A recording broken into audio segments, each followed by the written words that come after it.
Syederalun, Anies Baswedan diduga menyindir pemimpin DKI Jakarta saat ini usai Tebet Eco Park memenangkan Gold Award di Singapore Landscape Architecture Awards 2022.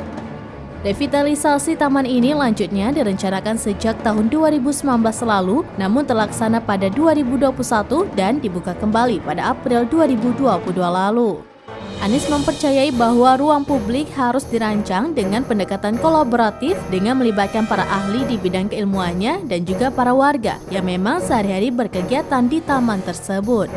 Anies juga menambahkan bukan sekedar mengikuti selera pemegang wewenang. Menutup tulisannya, Anies kembali mengucapkan selamat kepada semua pihak yang terlibat dalam merancang taman tersebut.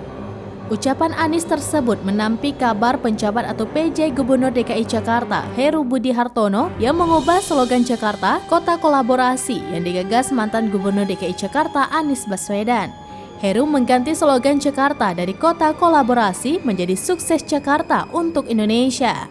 Sebagai contoh, di era kepemimpinan Anies, unggahan akun Instagram Pemprov DKI @dki-jakarta akan memakai tagar #Kota Kolaborasi.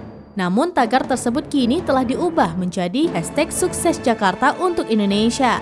Menurut Heru, pergantian ini sangat simpel, di mana untuk mendukung ibu kota Indonesia di masa depan.